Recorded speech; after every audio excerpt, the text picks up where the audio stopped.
Today is Spirit of Motivational Interviewing, connecting with our humanity to support growth and change. It's part one of a two-part training series with our presenter, Dr. Kristen Dempsey. I am someone who has a lot of interest in this work. I am a very honored member of the Motivational Interviewing Network of Trainers, and I've been training folks in motivational interviewing in some capacity, probably since probably since 2004, but I've belonged to Mint since 2008. And I first came across motivational interviewing, I want to say over 20 years ago. And my background, a number of different things. I'm a licensed professional clinical counselor and a licensed marriage family therapist. And when I started my work a number of years ago, mostly in the substance use and mental health treatment area, I spent about a decade in schools as well. I started this work in a way that, the way we would engage folks, especially people with behavioral issues or, a substance use challenge, let's say, would be to, really get in there and, get right in and confront folks and make sure people knew like what the story was. And I wouldn't be here today if I kept doing the work in that way. It just wasn't working, right? It just felt so not what I was about, and it didn't feel particularly helpful to people. So I really credit motivational interviewing with keeping me here today and keeping me doing this work and being really vibrant because uh, the skills and the spirit, the idea of motivational interviewing, it's really effective. It tends to be just so helpful in engaging folks with so many various issues across all many age groups, I should say, amongst many cultures and cross cultures. Again, definitely things we want to think about and adapt and be so very person centered, but it's been a very powerful way to work. So that's why I am really pleased to be here. I'm always excited to do this work. A little bit about me. I also have a private practice here in the San Francisco area. I am sitting in the city and county of San Francisco, where I also have a private practice. And I teach. I teach at the Wright Institute in Berkeley, California, and at San Francisco State University. I'm a lecturing faculty there as well. So some of you may be from some of those places, and I welcome you all, and it's exciting. This idea of like the spirit of motivational interviewing, I'm just going to pause on our objectives and give you kind of a broad view of where we're going at here. We have a couple of hours together, which is wonderful. I think in a couple of hours we can practice some things together and share some ideas and maybe gain some clarity, some depth around what the spirit of MI is. So it's a piece of motivational interviewing. So motivational interviewing in the most basic way, it's about having conversations about change. It's a way of being that allows people to engage in conversations that's very evocative. It's very person driven so many ways, where we as practitioners are able to enter a relationship where we can be curious and we listen to people in such a way using the spirit of MI that we're able to connect with some of their potentials around change. How do we do that? Well, it's very verbal. It's a very verbal approach, to be sure, which is why it's so important to think linguistically how this translates culturally in different communities. And what we're doing is we're listening for people's language of change, or what we call change talk. And as we have conversations, we gradually spend more time engaging in change talk in terms of exploring it, maybe bringing it forth if it's not already there, reflecting it, affirming it, summarizing it. We're really trying to build momentum around this change talk because as we start to do that, we start to shift, start to help guide people on their path. They pick where they want to go from the status quo, whatever that might be, to some aspect of change. So the status quo could be, I'm not going to school. I don't really like school. I don't really like these classes. I'm not really engaged right now. And maybe some aspect of change could be, I'm willing to start to get to class on time. I'm willing to, talk to somebody about my attendance, or maybe I'm willing to talk to someone about some challenges I'm having in class. We can have a whole number of change targets, and they can be broader or less broad, but we do like to have targets and we like to have focus in motivational interviewing. And in all of this, as we go in this path, we use various skills, and you come back, and if you've been in motivational interviewing before, we will explore skills.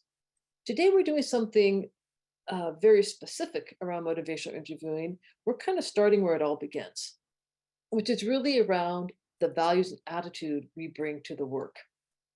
And in this, I mean, there'll definitely be some references to skills, there'll be some skill type things we'll practice. But really, we're spending today mostly around kind of cultivating this attitude or this spirit of motivational interviewing. So if you are thinking about educational theory, I should say, or maybe training theory, you may have heard of something called KSA. And so whenever you learn something, KSA stands for knowledge, skills, and attitude. So there's a bit of knowledge we teach whenever we teach motivational interviewing in terms of theory. There's skills that we teach in terms of like how to do something, like how to do this particular approach.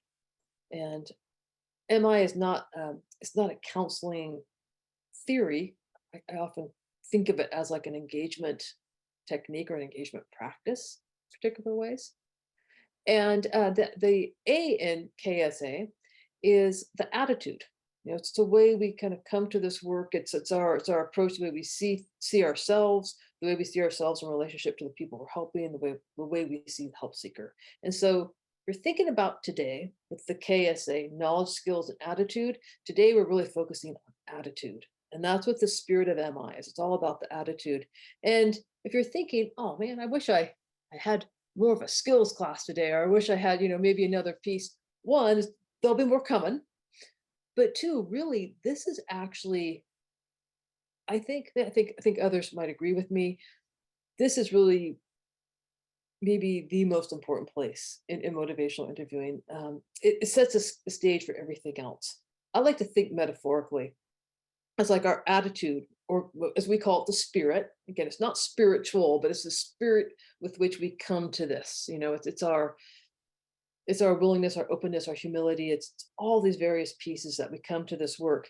It sets the stage for people to have psychological safety. Aspects of being trauma informed is strength based. The spirit of MI is all of that stuff. And it's all of the kind of attitude that we have that helps promote that kind of communication.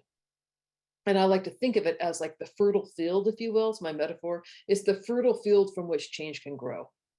Because if someone doesn't have that sense of safety, like if I don't feel safe and I don't feel like you have an attitude of openness and flexibility and humility and willingness to support me, then I may not engage with you. In fact, I probably won't. I can't say enough about how this is so important in terms of everything else. Like if we're asking people to change and we're not actually asking them to change, we're trying to create conditions that people will choose to change, right? Because we're trying to be where this is very much person driven, not practitioner driven. But our job, our practice, our leadership, if you will, is to kind of create those conditions. And that's what the spirit's about. So what we'll be doing here, I'll be talking about these four components of the spirit of MI. And actually a lot of these 2 hours will be kind of breaking down various aspects of these various spirit, if you will. This spirit can really help promote a change among help seekers. And again, this idea of like, how do these things help create safety? And then I would love for folks to leave and maybe check out with this idea of like, yeah, here's some things I can do. So like you immediately leave today, not only maybe being inspired by some aspects of spirit and wanting to do more training and to follow up and to build your skill set, but also to be thinking about, hey, here's something I could do right now. Like depending on where you're at in the country and in the world, you might be done with your workday. It might be tomorrow. Some of you might be going back to work. Maybe there's something you can even do immediately, just without spending a dime, without changing really anything in terms of your paperwork or your process, but just more about how you might approach something. It's in many ways like the practitioner work that we do. It's too hard to do if we don't have a real desire to want to help folks.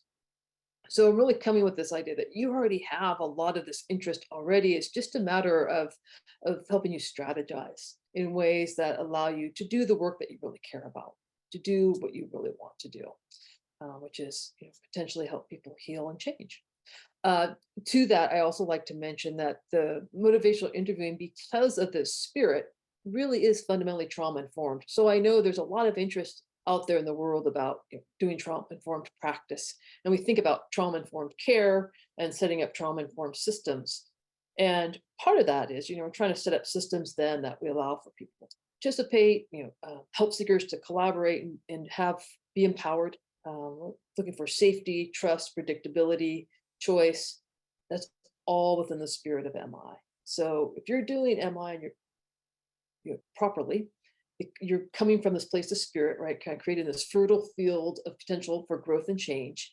And it fundamentally is trauma informed just by the nature of it. So again, if you're thinking of what kinds of things can I be bringing back to my practice that are really trauma informed, motivational interviewing is absolutely a place to start if you haven't already. All right, so I am going to start by just explaining our little diagram here. And you may have seen this before. If you've been into a motivational interviewing training, you've seen this. This is not original to mine. This is all work from Dr. William Miller and Stephen Rolnick. They are the developers of motivational interviewing. This is from their 2013 book, and it's kind of moving into what they're probably going to publish at the end of this year, and I'll explain that in a minute. But there's a helping people change, which is in the reference section at the end of these slides, is the book. And most, everything, concepts that come from this are from this book, right? This is like the main guide to motivational interviewing. And Helping People Change by Miller and Rolnick. It's a wonderful text. I often joke about this, but I really feel it deep in my heart with a lot of sincerity. There are many types of manuals about different types of approaches, theories, what have you, whatever you want to call like the how-to do type books or what's going on here types of books.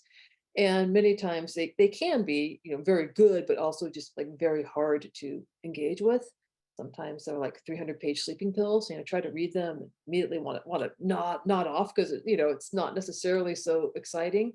I think Helping People Change is a very engaging book. It's really alive with, first of all, it's well written, but then it's also alive with examples of how this works. And it's easy to find things and key points are highlighted. So if you don't already have a copy of it, I just always got to put that out there if you're interested. If thinking of one book you want to buy, again, there's another edition of it coming out later this year, early next year.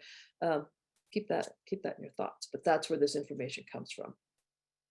So there's 4 components of what we call the spirit of motivational interviewing. And of course, there's a lot of other like values and attitudes that are linked to many of these ideas as well, which I'll probably mention.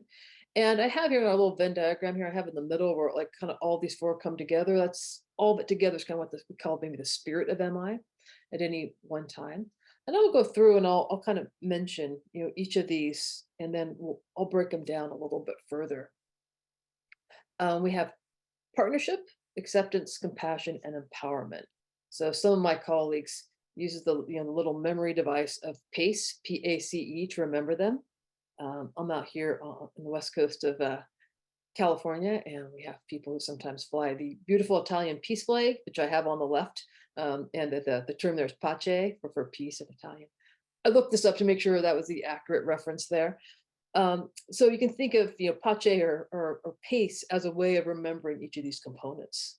Just if you're thinking like, what was it? Spirit of MI? Oh yeah, PACE. And I also have here dancing versus wrestling. And when we're working with folks, when things seem to be going pretty well and we're pretty pleased with our jobs, often we may experience that as like feeling like we're in sync with people, like we're dancing, like we're in movement, we're in motion together, and things are working just really nicely. And for many of us, in fact, this might feel like a real kind of high point of our work. It's kind of like a dancing feel. And conversely, we've also all have experiences, I'm sure, where maybe it hasn't felt so smooth, where maybe we felt more like we've been wrestling, where in fact it feels a bit like we're kind of pulling teeth, kind of that tension of, there's a back and forth and there's a lot of tension. I like to think about the fact that if we explore the spirit here, this is something you can try out. We're done with this meeting. And we're really, truly in touch. We're working on being in touch with each of these components, partnership, acceptance, compassion, and empowerment, that more than likely we're going to start to experience more dancing kinds of experiences with people and less wrestling. That wrestling, that tension, that what feels like a power struggle in our relationships are often caused by being out of sync somewhere in the spirit. Not exclusively, potentially, but many times. So that's why I put the dancing versus wrestling up here, just so we can keep that in mind. And I'll probably come back and reference that later. So let me just explain quickly what each of these kind of standing for, and then I'll go into more detail in the rest of my slides and be pausing here to take some questions.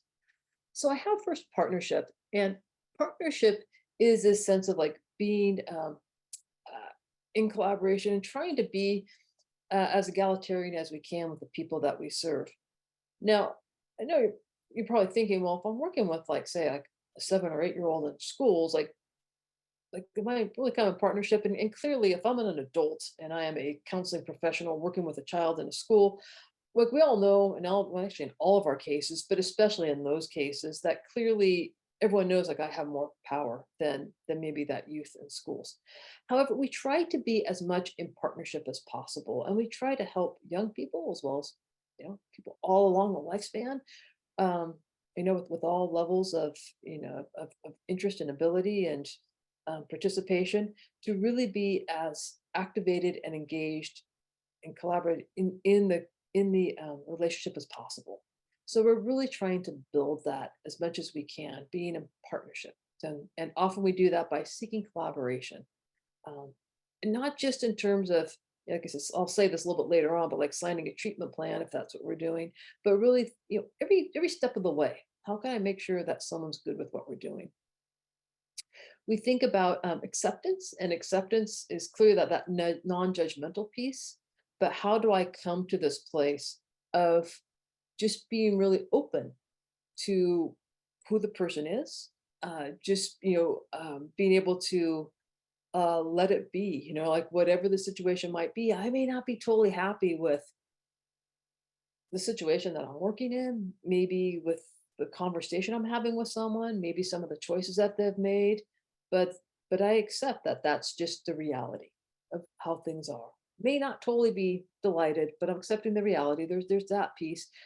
Some other components of acceptance that we're going to explore as well that really allow people again to feel that sense of safety.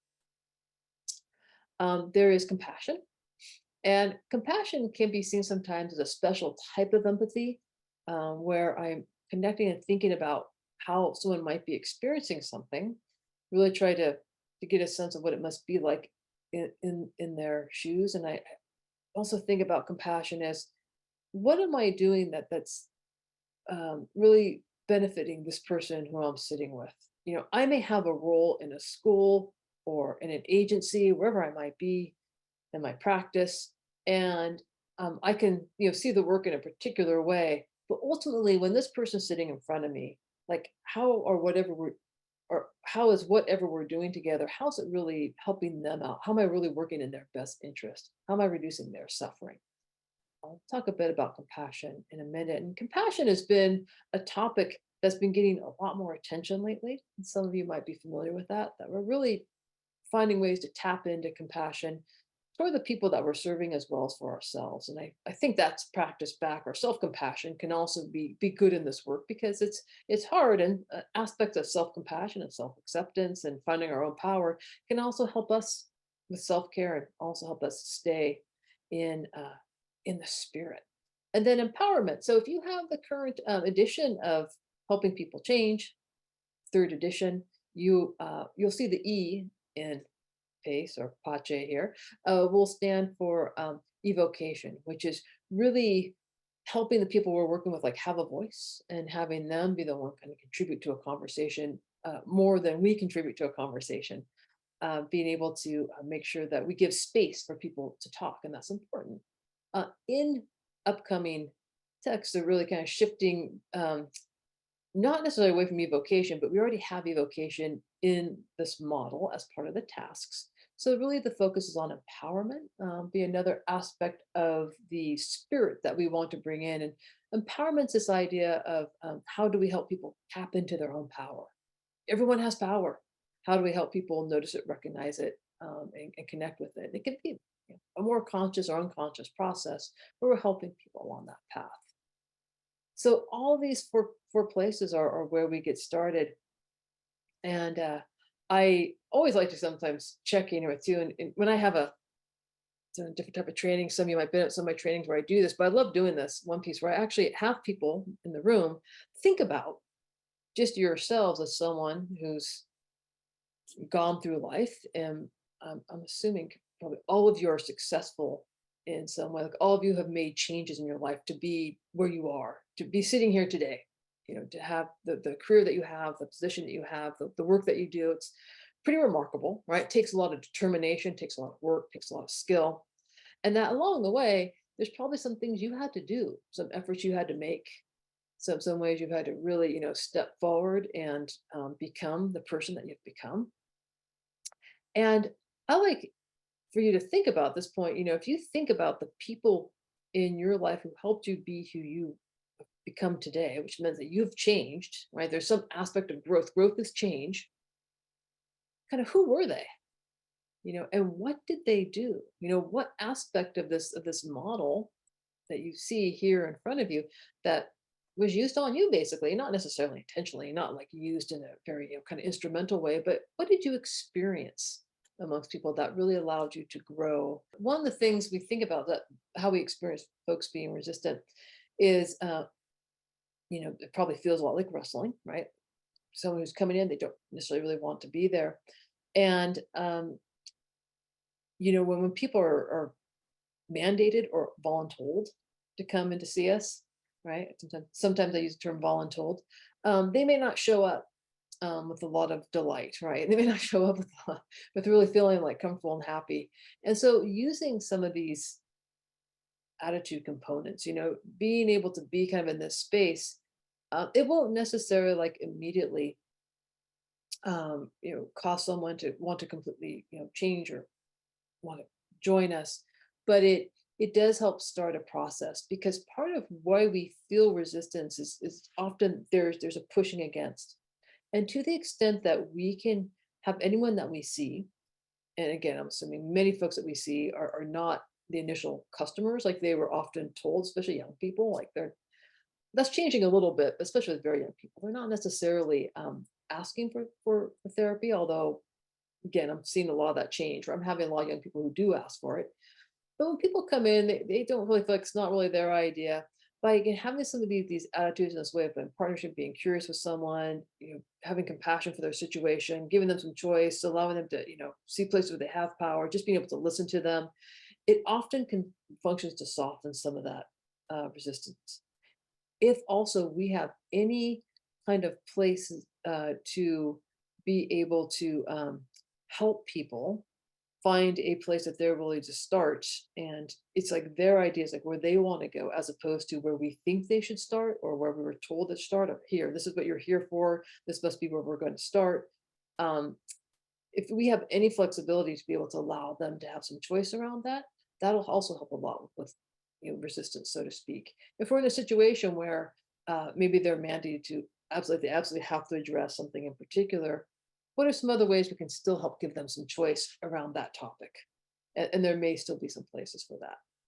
I am going to go ahead and just start with compassion. So, in a kind of a traditional sense, traditional, maybe even spiritual sense of the word compassion, that it's often really a way of thinking about how do we approach reducing the suffering of others.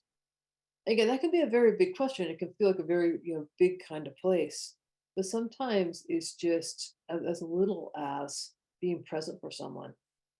Staying in the same room if they're really miserable and going through it, just being witnessing and just being with them. Sometimes there's just some things that we don't even have the words for.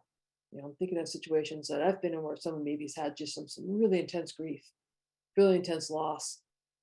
That's what I was gonna say, and sometimes there's just no more to be said, but just the being with, the being present and helping to hold the grief, like that can be a really, really powerful piece of compassion. I think a lot of times we feel like we have to have words, we have to have things that we do, but again, sometimes it can just be full. Um, it's also sometimes just giving people pause. Sometimes when people are talking and it's a place maybe where someone's really struggling, was experiencing this yesterday, where I had someone who just was having a very difficult time, and they just needed to pause. They just didn't have anything else to say, and instead of going for maybe another question, another thought, or feedback, or anything like that, just to stop and be present with their struggle. It was a really powerful piece, and when they were ready, they were able to start talking again. The pause doesn't work for everything all the time, always, but just being able to be present in that way can be very powerful. And we're also thinking about compassion too as a way of like, how do I explicitly meet the needs of the person I'm serving? Um, Not necessarily the system's needs or other individuals.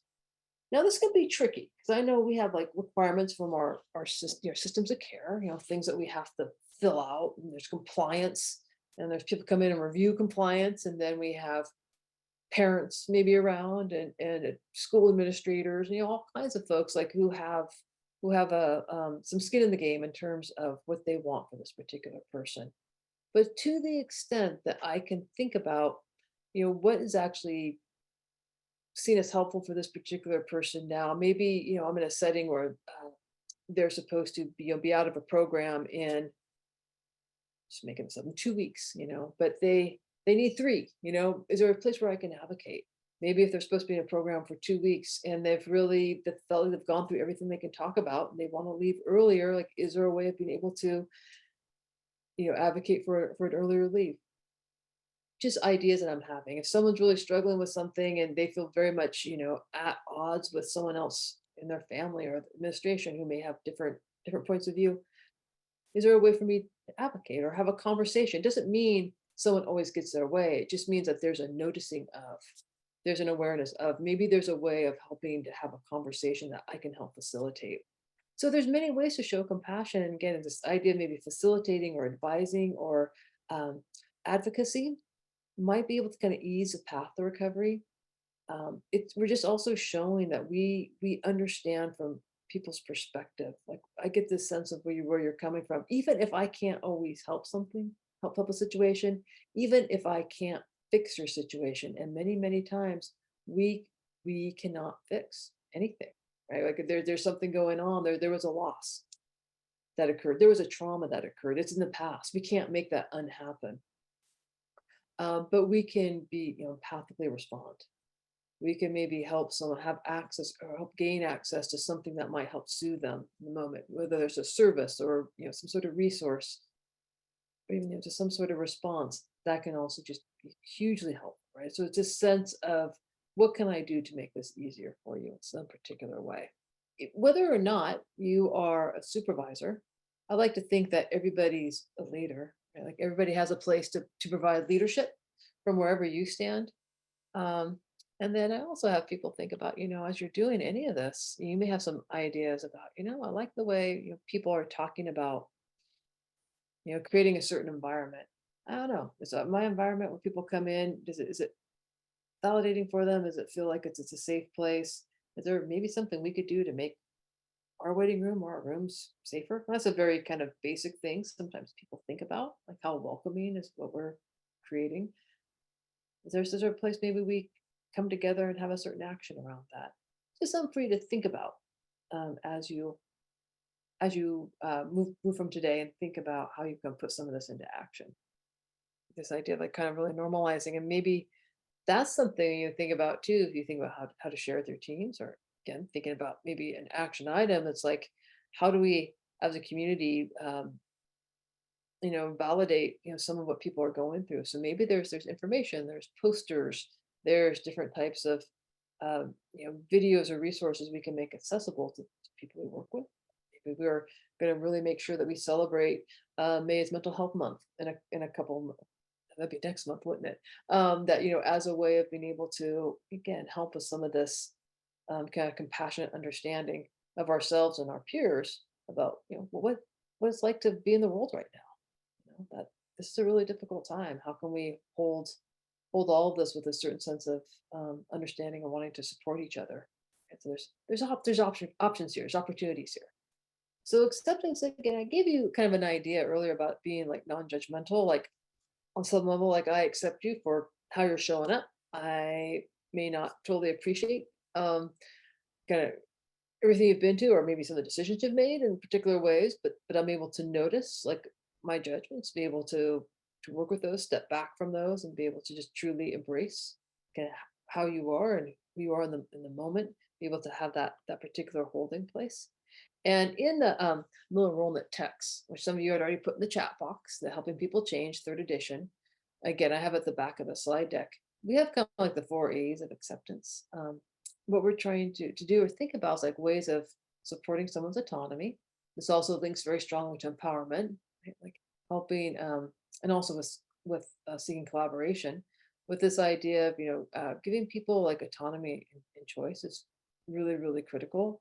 That is going to be very very helpful too, for those of you who are noticing issues like around resistance.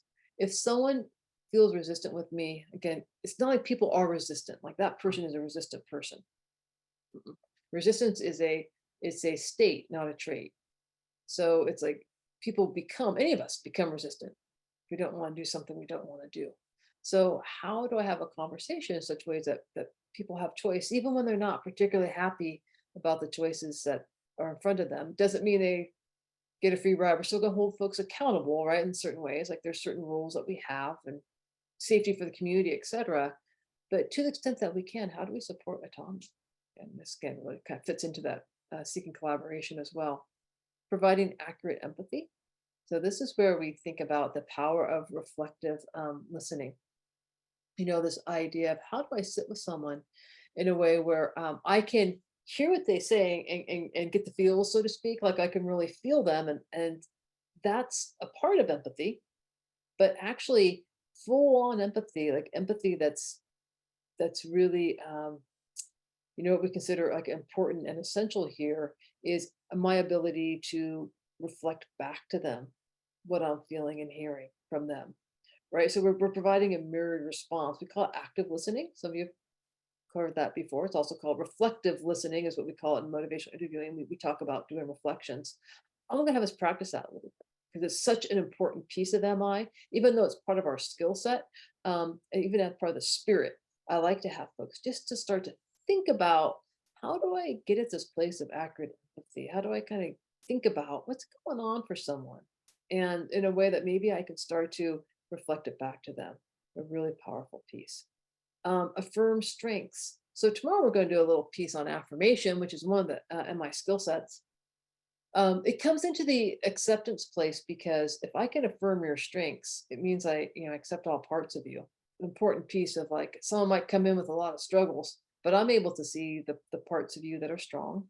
You may have heard this cliche, but I can see what's strong with you as well as what's wrong with you. So it's more balanced.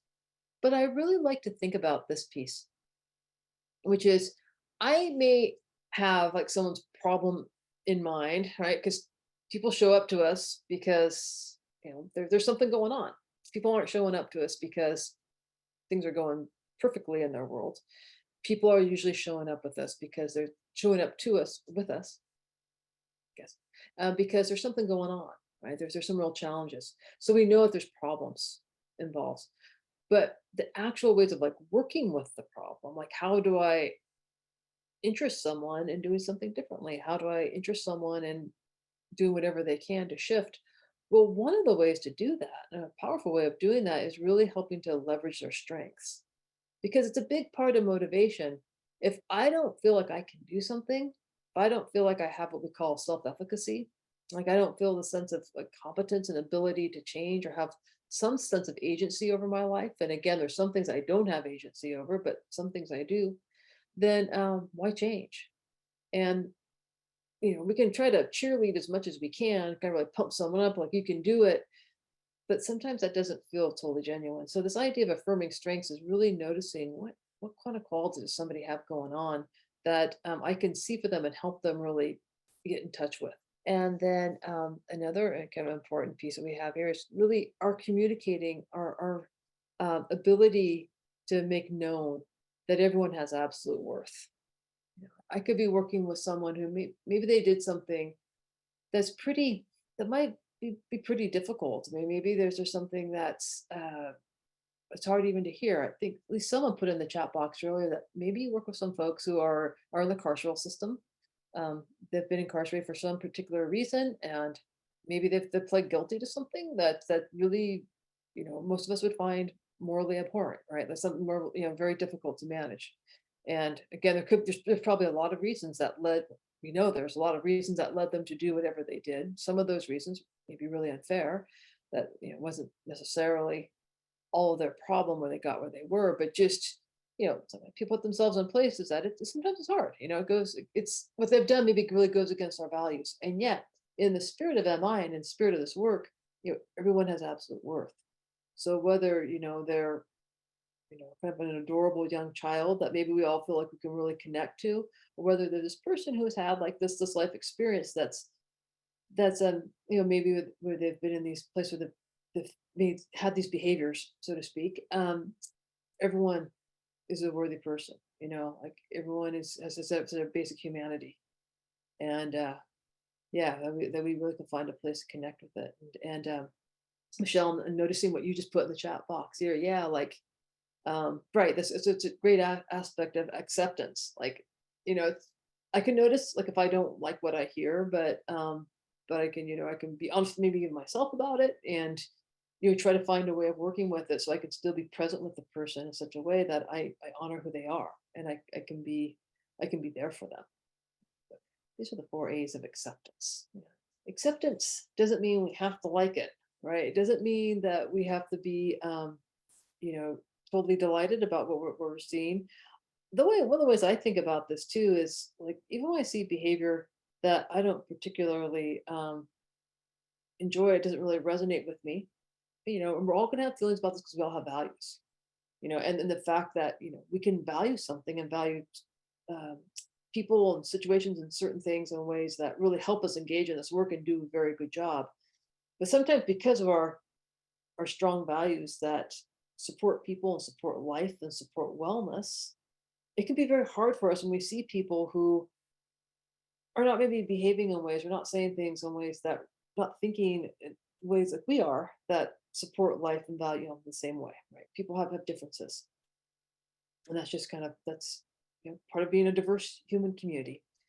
So one of the things I like to do is help people think about, you have these situations, I just put some out here. And you may or may not have any particular issue with any of these things, but I just thought, well, these might be things that maybe someone who could potentially have a response to. And so I put in the chat box, as I read each of these, how might you reframe the situation for yourself in order to move more towards acceptance? And then, you could also think about what might you say to the person that you're supporting. So we're assuming each of these bullets represents potentially someone you're supporting. A parent brings their child to school and they bring them late, and they tell you they can't help being late. It's the fault of their 7-year-old child who doesn't want to come to school. It's not my fault. It's kid. I'm not getting out of bed. So Emily's thinking, you know what? It was a difficult morning for this parent and child. And we know some mornings are harder than others, right? There might be other aspects of context that you even know about that you can even relate to, you know. So I'm glad that the guy here today sounds like it wasn't an easy morning. That's a lovely accepting response. That's a lovely accepting response, right? That makes me feel really welcoming. Yeah, he said, I'm glad that they came. Yeah. It's frustrating when things feel out of our control. Yeah, and maybe I'm thinking, Jennifer, that's something you might think about, in terms of this. Maybe that's even something you even reflect back to them. Yeah, you got here, it's a frustrating time when we have these days. There's probably a number of things that happened. They're out of your control. Yeah. And again, you may even have some other contextual issues, like I was saying earlier, that may add to your understanding of some of this too. That also kind of helps. I know when I think about context, that helps me tap in to some of this as well. I'm out here on the West Coast, and things are, for the moment, rather dry and lovely. But as far as like me getting anywhere on time, but people getting to my offices on time or to school on time or whatever, it's been really challenging because trees all over the place and roads being flooded and gale force winds. And I know many of you are out in the middle of the country right now too, where you're also in situations right now that are really dangerous and unsafe. And so we know it. People are really struggling sometimes. There's some very known contextual issues that are increasing extra stress. I did thinking about this acceptance piece. I know I'm getting into a little bit of skills here. I'm moving maybe a bit away from spirit for a minute, But this idea of accurate empathy and empathic responding is so critical for the whole format of MI. I like to sometimes just slip into a little bit of it now and again, just to give us all a chance, especially to move away from questions and problem solving and into just like when someone says something like that, like how do I just have this empathic response? As part of accepting, open listening, where I can accept what's going on for them, and I don't have to try to fix them at the moment. There's going to be no fix it, no questioning, no problem solving. So what I think about this, and my eyes are watering just looking at the image I chose, but this idea of peeling the onion, some of you may be familiar with that metaphor, that like whatever someone says is often kind of like the first layer of the onion, but there's other things kind of underneath. And I'm going to give you some statements that you may have heard, and I'm going to ask you, like, hey, what do you think is underneath? What might also be going on for this person that they're not saying that's like kind of underneath that next layer of onion? And of course, we can always think sometimes we have conversations, we kind of end up peeling more and more of the layers back. But just thinking about that metaphor for a minute and holding that. And as I give you this, just think about what else is underneath, and then we practice a little bit with like the different kinds of reflections that we might be able to come up with, given the meanings that you are generating. I don't want to try to do anything new. I tried all the things you tell me, and nothing ever works. So that's on the outside of the onion, but you pull that back. What do you think's underneath that? Frustration, uh-huh. And also like what is fear? What do you think that's from, the frustration and fear? How come? The reasons. Believe there's something wrong with me. Okay, so maybe there's a fear, fear of failure because something's wrong with me. So another thing why I do this is that whenever someone says this in like real life, so to speak, you have a lot of context. So you'll have a better idea of like what's under that layer. But let's just say, let me take some of these things. I'm going to add some of these things together. So here's a reflection that maybe we do with some of this. I don't want to try to do anything new. I try all the things you tell me, nothing ever works. And so maybe I'll say something like, you're really fearful that maybe you're not good enough in terms of what you've been trying and they don't work. Um, you might maybe something else I would say is like you're really concerned that you can't really trust the people giving you advice because these things don't seem to be really helpful for you. Now, what I'll do is I'm just reflecting on their content.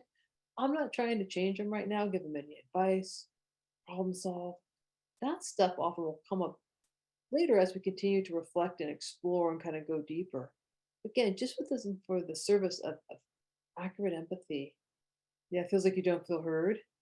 People feel heard, like they often, will continue to talk because I'm doing this sense of mirror, like, yeah, you got me. You hear me. You're not trying to change me. You're not trying to do anything to me. You've just really understood me. Yeah, this is great. So I'm gonna do another one here. Why am I here talking to you? It's my child who has a problem. Kind of similar to one we had before. So how might you reflect, like what's going on there? Lack of accountability, they think they're being blamed. It sounds like you aren't sure about where we're headed. It sounds like you feel there's not much you can do. Yeah, so those are all reflections potentially on that kind of content with the person saying, excellent, nice work with that. I'm not sure if I want to be their friend. I like with being with the more popular people, but I don't know. I don't like the way they talk to me. So thinking about, yeah, what's going on underneath that top layer there. Probably some frustration with how people are being talked to. Yeah. Sounds like you aren't being respected. Yeah, sounds like you really want to be liked and crave a relationship. Yeah. The way people talk to you is important to you. Some of you are going right to reflections now, which is great. Sounds like you have a good idea about how you want to be treated. It's hard to fit in and find real friends who get you. Yeah, so we're not doing that. So affirmation is a type of reflection. So we're going to focus on that more tomorrow. Right now, we're just doing kind of the mirroring part, which is great. We're doing a great job. This is great. Person says to us, I don't know. So that one's a little bit harder. So you might want to think about what's underneath that potentially, right? And then we might come up with a reflection. And again, with the I don't know her, because probably many of you have experienced that. When people say I don't know. First of all, when someone tells me I don't know, that's telling me that I need to stop asking questions, right? Because they're not answering. Yeah, the self doubt shut down, lack of confidence. Sounds like maybe having a lot of thoughts in your head. Okay, that could be reflections. I'm confident you have something is more about telling somebody something here. So it's like you may be feeling overwhelmed. That could be. You could be feeling unsafe right now. There's so many what ifs. I can understand it can be tough. Yeah. So those are all potential reflections. And the okay to not know isn't exactly a reflection. It's more of like an approval thing, which in some it might still be an okay thing to say. Yeah. So again, you're thinking of the content, feeling insecure, not knowing what to answer. Okay. Sometimes we don't have an answer for everything, and it's okay, right? So that's the kind of little reflection with that little okay at the end. Sounds like you've had to do a lot of thinking about this today. That's a great reflection. Yeah. Sometimes I'll say something like, it's hard for you to even know what to say right now about this, right? I'm reflecting maybe on their nonverbals. Again, thinking you may have more context as you're coming up with some of these reflections for sure. I'm just going to throw these out here. Yeah, it's maybe a tough topic right now. That's again, it's reflecting on what they're saying. It's not like I'm trying to get into trouble all the time. I just don't like class. Sounds like classes can be frustrating. Thank you, Amy, for getting started on that. So Julie's thinking maybe they're not being trusted. So yeah, so sometimes I would like be trouble. I get bored in school too. That's more like self-disclosure. That's a little different from reflection. And what classes do you like? That's a question. Thinking about reflecting on that. Okay, so it sounds like you're tired of class. That's a reflection. Sometimes it's not hard, it's hard to pay attention to class when you're not interested in something. It seems like when you don't like class, you find yourself in trouble. Yeah, these are statements, right? They're not questions, it's not advice giving. It sounds like you're doing really well in your other classes. We're assuming some context. And so it must be really frustrating to have to be so difficult in this class. Yeah, nice. You might not understand something in this class. It's hard to stay engaged when it's not where you want to be. So all these examples, just let folks know, like, okay, why are we doing this? This is accurate empathy. Potentially, right? I mean, here's the thing. Sometimes we worry. If I make a statement, what if I'm wrong? Well, first of all, you're going to have more context than what we have here, so that you're going to be we're likely to be more accurate. And then sometimes we are off a little bit. And so it's like, well, no, it's not really that. It's just I'm just so tired first period. It's like, oh, okay. So it's not really about the what's going on in class. It's about just being really sleepy when you come in because it's so early. So we have a chance to reflect and to potentially be more accurate. So that's an important piece. And sometimes we don't know, and we want to make sure like not to make everything a question, right? Because we want to show that we have some confidence, but we can soften it a little bit. Sometimes we're not really sure about, let me know if I'm not correct here. Well, I'm hearing you say is that sometimes if we're off a little bit, like we learn more about what's going on. Also, sometimes I've noticed if we're off, sometimes it doesn't mean we're off. We're just like a little bit ahead of them and they're not quite there yet. And so sometimes people do like it sounds like I hear you, and you can definitely use some of those formats. Sometimes people think that's too formatty, like it feels too contrived. I don't particularly think so. I think we can mix things up and mix up our responses to where, I should imagine if I did every response like, it seems you feel blank because blank, like, yeah, that might seem a bit much, but I think most of the time, like what you all are doing in the chat box right now is fine. There's a lot of variety. I'll do one last one and then we'll move on. You're doing a great job with this. And the reason I'm staying here, I'm really parking it here a bit like this right here, this ability to do accurate reflective listening, so key. This is such an important piece of MI. And again, there's different types of reflective listening, which we can always get into at different times. I would like to go to college, but I'm not sure if I can do the work. It can be scary and challenging with something new. You're afraid it might be overwhelming. These are all reflections. College is a lot of work and you're not sure if you're up for it. Yeah. And sometimes too, like we bring in like our own feelings, like I understand how you feel. Doesn't mean like that's wrong, right? It just means it's more about self-disclosure. In that case, kind of bringing ourselves in. Make it good scary. Sometimes it sounds like you really care about doing well. Something about this is a really helpful piece also in MI in that many times when people are coming to see us, they can be ambivalent. They're not really sure about the status quo. And if we're looking for change and change talk, sometimes we want to reflect some of that status quo and link it to some change potential. So some of you are starting to do this, which is, you're not really sure if you could do the work. That might be the status quo. You're not really comfortable about whether or not you could do for the work for college. And this is something that you really care about doing. It's important to you. So what I did is I did what we call double-sided reflection, where there's a bit of the status quo, but then I linked it to some change talk, or some change, not really change talk. They're the ones that come with change talk. It's like change content. Like this is something that maybe you could see yourself doing. Sometimes when we start off, um, There could be a mix of like questions and giving advice and problem solving. Reflections are hard to do because it's really mirroring. We're not trying to fix anything. It's about active listening and coming up with the words to reflect back. We know a little something about empowerment and a little bit about seeking collaboration. I have another Padlet for empowerment. But as we do this, just gonna pause it for a second. There was a question in there about the I don't knows. I have people who tell me I don't know sometimes, and that's really common. What I find is that if people are doing lots and lots of I don't knows, it's like we're probably asking a lot of questions, and we might want to think in a couple of slides. I'm going to get into a little more about seeking collaboration, and sometimes we have folks who are seeing us, who are told to come see us, and they just really don't want to. And it's also it's a part of their identity in some ways to push back a little bit. Like it's like I really don't want to be here, and they just can't see it, and they may take longer to engage. Some people like counseling right now just isn't the thing for them, um, and sometimes I think for many people though it just might be, take a little more time to be patient, curious, give pause, wonder what kinds of things they do care about. Tomorrow we're going to talk a bit about values as well, and sometimes exploring people's values are really helpful too. Because if I had someone who's like, I don't know, I want to get really curious about what they care about. Because then what I can do is I can start having conversations about things that they care about. And you may not know about this or know about that, but since you care about having friends, or since you care about graduating high school, or whatever it might be, what kinds of things can we talk about together that might help put you on that path? And often it'll help us tap into whatever the presenting problem is in the first place. So this might come into another, might help address some of that as well, which is this idea of empowerment. So that's the E in the acronym. This idea of like empowerment. We don't give anyone power; it's not ours to give. We do help people discover their own power, however, and empowerment's influenced by internal as well as external factors like that. That's within us or outside us. So I got this list from the National Empowerment Centers, and this center offers technical support for person-driven behavioral health recovery, and really they were seeking to define empowerment. So first of all, they had to kind of figure out with folks like what is empowerment. It's a really multi-dimensional concept. And it's this idea of like self-esteem, like I feel good about myself, and a self-efficacy. I feel like I can get stuff done. But it's kind of more than all of that.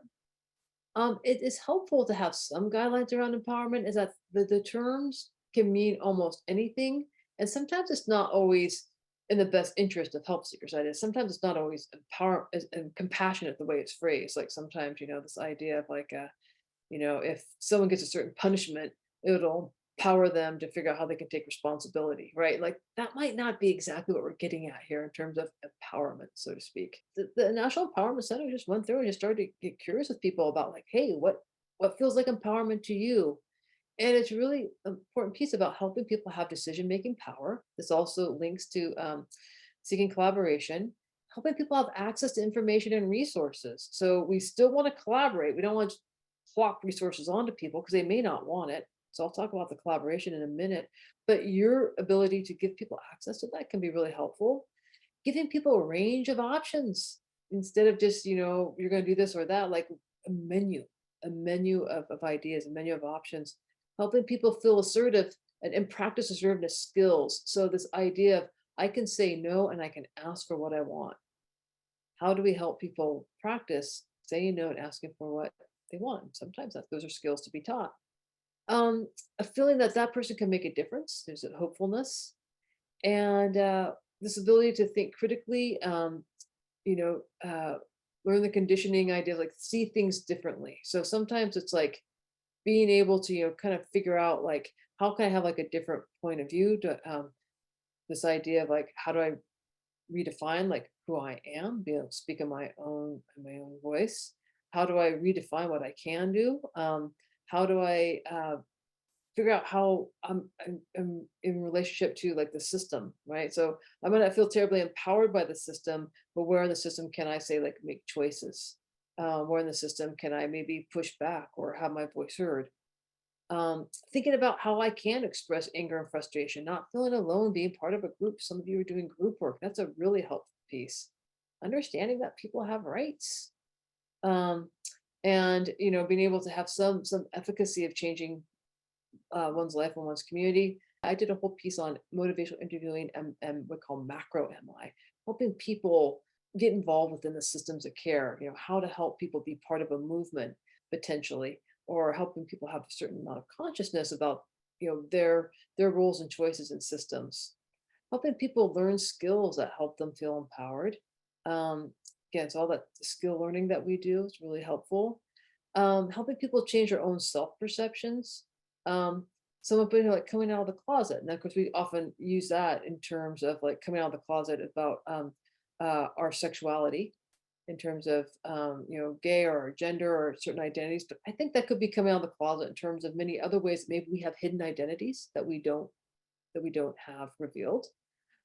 Growth and change is never ending and self-initiated. Like I'm always a growing person. That is super empowering. And increasing one's positive self-image and overcoming stigma. So these are the way that these are all phrased, by the way, come directly from the National Empowerment Center. These are not my paraphrases. This is purely off the list. And it's quite likely that there's other things that we don't have on this list. It's just what they were asking people in the community. It's what they came up with.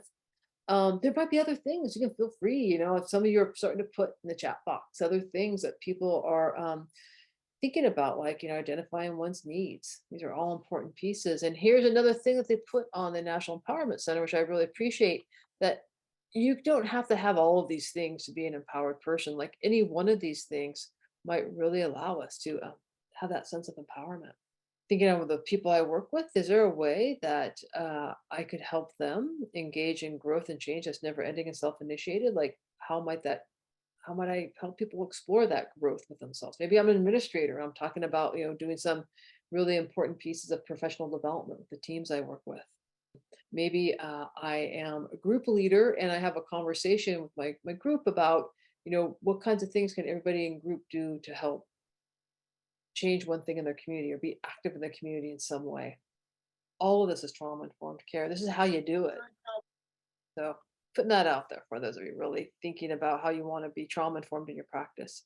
So partnership really requires us to take a position of humility, right? And also I also think too about partnership, and many of these also I think about like places where I have power and privilege. I mean, I have power and privilege as an adult while working with young people.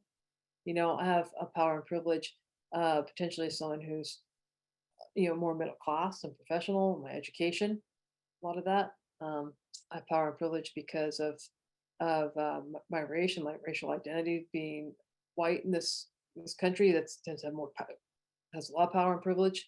So all of these pieces, there's other places where I certainly have power and privilege, mostly able-bodied, for instance. And I try to be really thoughtful that because I've come from these places where there's more dominance, more power. Not everybody does, and I need to just be really thoughtful about, again, really brings in all the compassion and humility to be able to step back and think, what does this look like from their position? What's going on for them? And just because I'm thinking this particular way, that might be my dominant frame, but it might not be their frame. This is like a really important part of like cultural humility.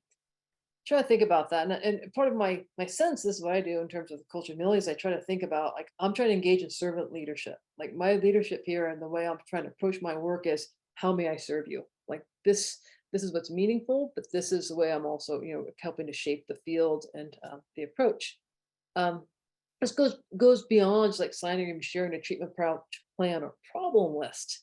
It goes into just being supremely just like hyperactively almost attentive to the help seeker at every stage of the treatment. I put therapy here, but it could be case management or anything you're doing, any kind of help seeking.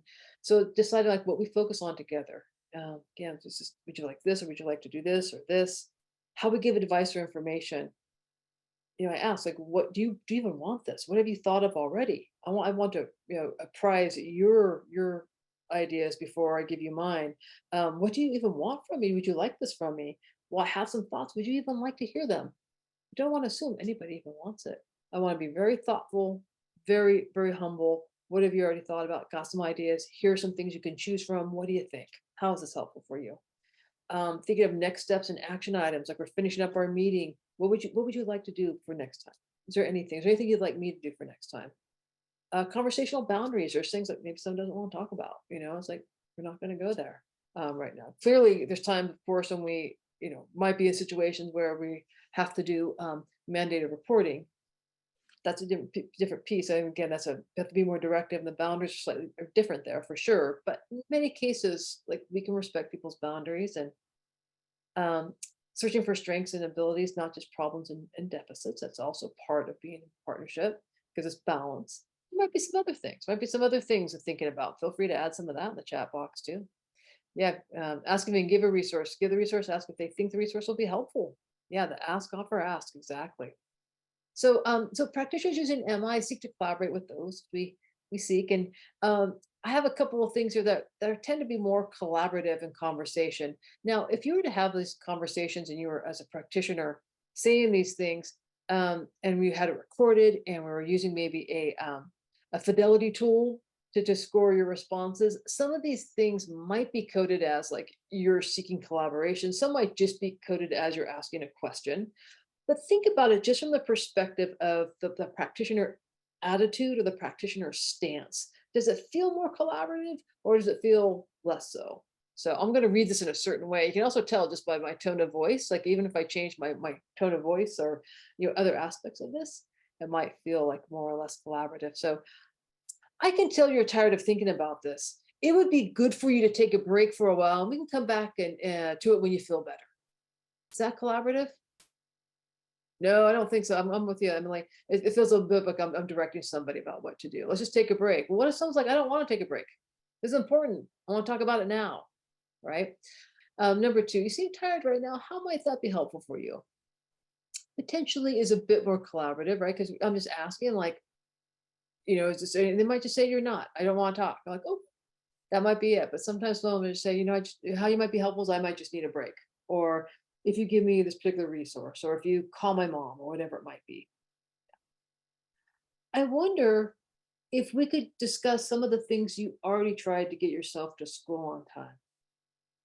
How does that feel in terms of collaboration? Number three, I wonder if we could discuss some of the things you already tried to get yourself to school on time.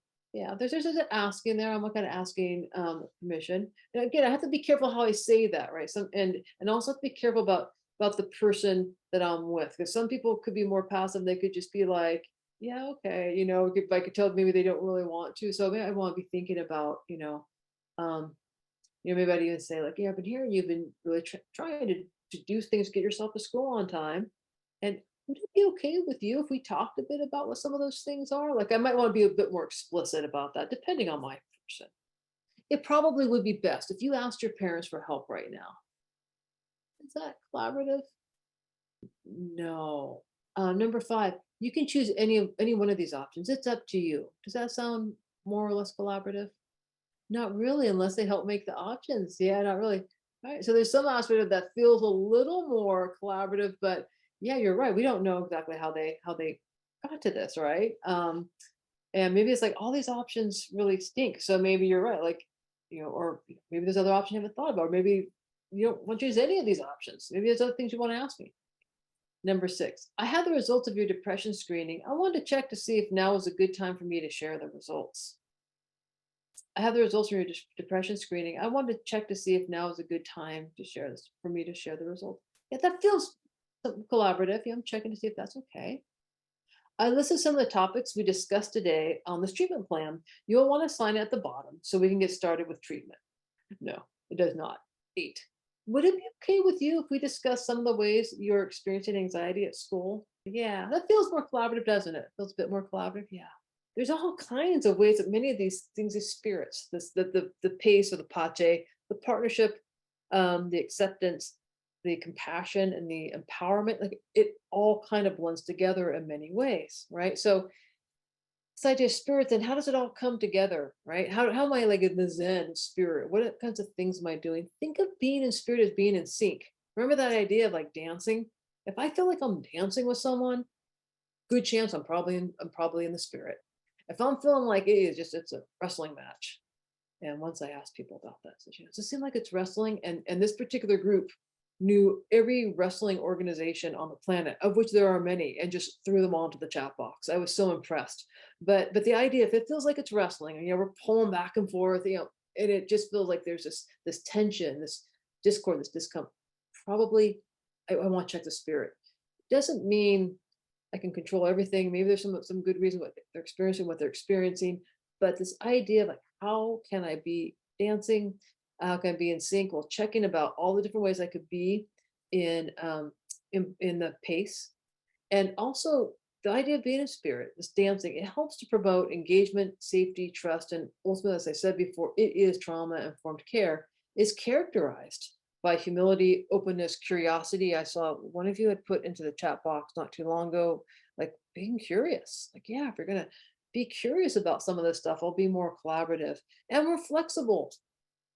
That I wanted to just leave you with. It's kind of a beautiful image anyway, of just this idea of, we're just trying to think here about like, what can we do to really set the stage for someone to feel safe, for someone to feel like they're really being listened to, that they have choices, that what they do matters, that they're all already coming in a whole person, and we're just kind of helping them get in touch with that. We're just helping guide them, helping them make decisions. And that really this relationship piece is this humble, kind of open, path that we're moving along in terms of change. This is the work. So we're always giving choice. There's problems to be solved, but we do that once we've really determined that somebody wants to solve it. Like it's really their choice and they're asking for it. And that we're in partnership, we kind of come to that conclusion of like, okay, how are we going to do this? How are we going to do this together? These are some of the resources I've used. All the gratitude and kudos for an incredible training. Of course, we're on social, so you can find us on Twitter, Instagram, or Facebook. Thank you to our funder, SAMHSA, and to our wonderful presenter, Dr. Kristen Dempsey.